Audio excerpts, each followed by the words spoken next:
শুরুতেই জানিয়ে দিব আজকের গুরুত্বপূর্ণ সংবাদ বাংলা সংবাদ। ৭ সফরসঙ্গী নিয়ে জাতিসংঘের সাধারণ অধিবেশনে যোগ দেবেন ডক্টর ইউনূস। এবার জানাবো বাংলাদেশের চাপে শেখ হাসিনাকে ফেরত দেবে কি ভারত, যা বলছেন বিশ্লেষকরা। এতক্ষণ শুনছিলেন সংবাদ শিরোনাম, এখন থাকছে বিস্তারিত। জাতিসংঘের ৭৯তম সাধারণ অধিবেশনে যোগ দিতে নিউ ইয়র্কে যাবেন অন্তর্বর্তী সরকারের প্রধান উপদেষ্টা ডক্টর মোহাম্মদ ইউনূস। এ সফরে তার সঙ্গে যাবেন ৭ সদস্যের প্রতিনিধি দল।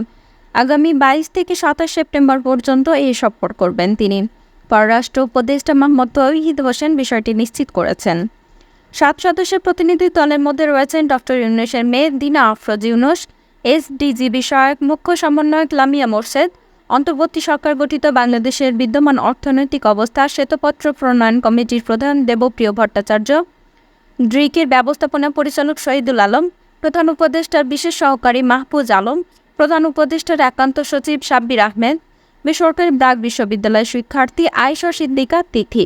এর আগে গত ১ সেপ্টেম্বর পররাষ্ট্র মন্ত্রণালয়ের ব্রিফিংয়ে মোহাম্মদ তৌহিদ হোসেন জানান, জাতিসংঘের সাধারণ অধিবেশনে যোগ দিতে সংক্ষিপ্ত সফরে অন্তর্বর্তী সরকারের প্রধান উপদেষ্টা ডক্টর মোহাম্মদ ইউনূস নিউ ইয়র্কে যাবেন। এ সময় তৌহিদ হোসেন বলেন, প্রধান উপদেষ্টা জাতিসংঘের সাধারণ অধিবেশনে যাচ্ছেন সেটা সিদ্ধান্ত হয়েছে, তবে তিনি খুব সংক্ষিপ্ত সফর করে চলে আসবেন। ওয়াশিংটনে গেলে হয়তো আরও কিছু কাজ করতে পারত, কিন্তু তিনি অল্প সময়ের মধ্যে তাড়াতাড়ি নিউ ইয়র্ক থেকে ফিরে আসবেন। সেখানে কার সঙ্গে বৈঠক হবে সে বিষয়ে জানতে চাইলে পররাষ্ট্র উপদেষ্টা বলেন, এটা তো গেলেই হবে, কিছু কিছু কথাবার্তা হচ্ছে, কিছু বৈঠক হবে, এটুকুই বলতে পারি, তবে স্পেসিফিক বলতে পারি না। সব ক্ষেত্রে সব হেড অফ স্টেট জানি এমন তো নয়। নিউ ইয়র্কে যে ফরম্যাট আছে সেভাবে হবে, ওয়াশিংটনে তো তিনি যাবেন না। ছাত্র জনতার ব্যাপক আন্দোলন ও গণবিপ্লবের মুখে গত ৫ আগস্ট প্রধানমন্ত্রী পদ থেকে পদত্যাগ করে দেশ ছেড়ে ভারতে পালিয়েছেন শেখ হাসিনা।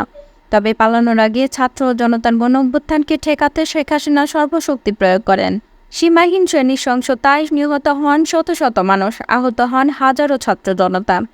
এমন অবস্থায় শেখ হাসিনাকে তার শাসনামলে হওয়া নৃশংসতার অভিযোগের মুখোমুখি হওয়ার জন্য তাকে বাংলাদেশে প্রত্যাপনের জন্য ভারতের উপর চাপ বাড়ছে।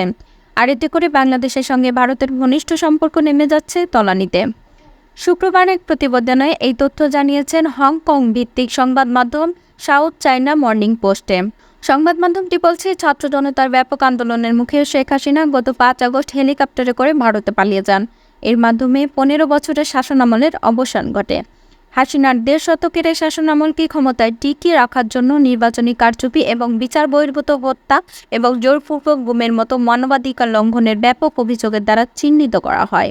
বৃহস্পতিবার বাংলাদেশের অন্তর্বর্তী সরকারের প্রধান উপদেষ্টা ডক্টর মোহাম্মদ ইউনূস বলেছেন, বিচারের মুখোমুখি করার জন্য শেখ হাসিনাকে ফিরিয়ে আনার দাবি করেছে দেশের জনগণ।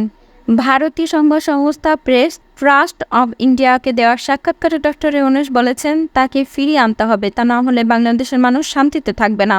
তিনি যে ধরনের নৃশংসতা করেছেন তাকে এখানে সবার সামনে বিচার করতে হবে। ডক্টর ইউনূস বলেছেন, শেখ হাসিনা ভারতে অবস্থান করায় কেউ স্বাচ্ছন্দ্য বোধ করছে না, কারণ বিচার করার জন্য আমাদের তাকে ফিরিয়ে আনতে চাই। তিনি ভারতে রয়েছেন এবং সেখান থেকে মাঝে মাঝে কথা বলছেন, এটা সমস্যা তৈরি করছে। যদি তিনি চুপ থাকতেন তাহলে আমরা ভুলে যেতাম, মানুষও এটা ভুলে যেত যদি তিনি নিজের জগতে থাকতেন।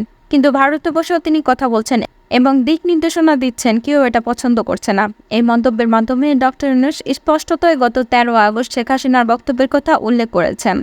ওই সময় শেখ হাসিনা ন্যায় বিচার দাবি করেছিলেন এবং বলেছিলেন, সাম্প্রতিক সন্ত্রাসী কর্মকাণ্ড, হত্যা ও ভাঙচুরের সঙ্গে জড়িতদের অবশ্যই তদন্ত, চিহ্নিত এবং শাস্তি দিতে হবে। ডক্টর ইউনূস পিটিআইকে বলেন, এটা আমাদের বা ভারতের জন্য ভালো নয়, এটা নিয়ে অস্বস্তি রয়েছে। এছাড়া বাংলাদেশের বিরোধী দল এবং কর্মীরা এর আগে অভিযোগ করেছিলেন, গত জুলাই থেকে আগস্ট পর্যন্ত সরকার বিরোধী বিক্ষোভের সময় আওয়ামী লীগ দলের সশস্ত্র সমর্থকরা অনেক বিক্ষোভকারীকে গুলি করেছেন। তাদের গুলিতে শত শত মানুষ নিহত এবং আরও হাজার হাজার লোক আহত হয়েছেন।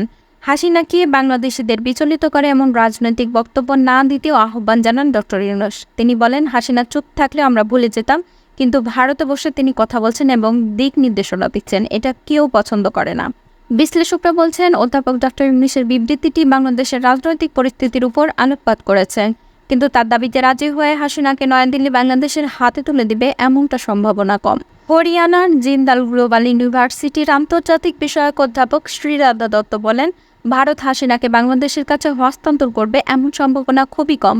যা হয়েছে যা হলো, এখন বাংলাদেশের প্রতিটি কর্মকর্তা ও স্টেক হোল্ডার শেখ হাসিনা বিরোধী এবং ভারত বিরোধী অবস্থান নিতে চায়। অবশ্য গত শুক্রবার অন্তর্বর্তী সরকারের পক্ষ থেকে শেখ হাসিনাকে ফেরত চাওয়া হলে তেমন ক্ষেত্রে প্রত্যাপনের সম্ভাবনা সম্পর্কে দিল্লিকে জিজ্ঞেস করা হয়েছিল। তবে ভারতের পররাষ্ট্র মন্ত্রণালয়ের মুখপাত্র রণধীর জয়সওয়াল সে সময় বলেন, হাসিনাকে প্রত্যাপনের বিষয়টি এখনও অনুমান নির্ভর প্রশ্ন। সে সময় তিনি আরও বলেন, আমরা আগেই বলেছি, বাংলাদেশের সাবেক প্রধানমন্ত্রীর নিরাপত্তার কারণে খুব অল্প সময়ের নোটিশে তিনি ভারতে এসেছিলেন। এ বিষয়ে আমাদের কোনো কিছু বলার নেই।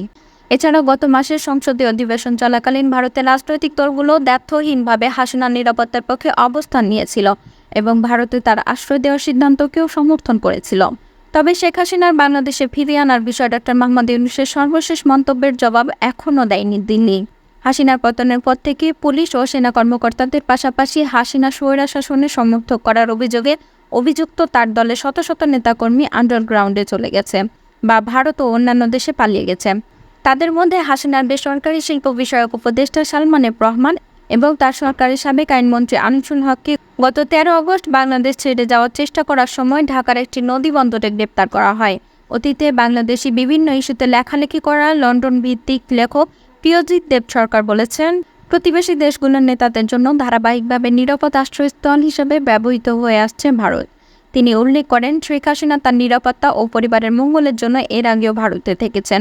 ভারতীয় আমলাতন্ত্র স্বল্প এবং মাঝারি মেয়াদে হাসিনার প্রতি তাদের যে আতিথেয়তা বিপরীত কিছু করবে তেমন সম্ভাবনাও খুব কম। শ্রীজাত দত্তের দাবি, ভারতে হাসিনার উপস্থিতি নিয়ে উত্তেজনা থাকা সত্ত্বেও বাংলাদেশের অন্তর্বর্তীকালীন সরকারের নেতারা ভারতের সঙ্গে সম্ভবত দৃঢ় দ্বিপক্ষীয় সম্পর্ক বজায় রাখার চেষ্টা করবেন, কারণ উভয় দেশই অন্যথায় তাদের সম্পর্ক হারিয়ে ফেলতে পারে।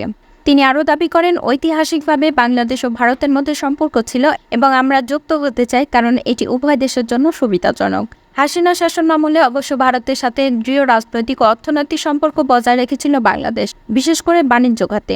2023 থেকে 2024 অর্থ বছরে উভয় দেশের দ্বিমুখী বাণিজ্যের আকার বেড়ে 13 বিলিয়ন মার্কিন ডলার হয়েছে।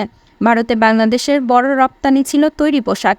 এই সময়ের মধ্যে ভারতে মোট 391 মিলিয়ন মার্কিন ডলারের পোশাক রপ্তানি করেছে বাংলাদেশ।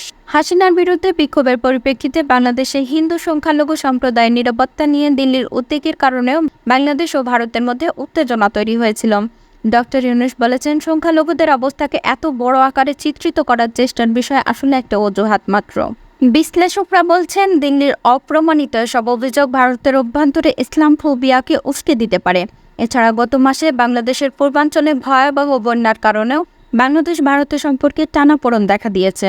উত্তর পূর্ব ভারতের ত্রিপুরা রাজ্যের দুমবার বাঁধ থেকে পানি ছাড়ার কারণে এই বন্যা হয়েছে বলে অভিযোগ করেছে বাংলাদেশ।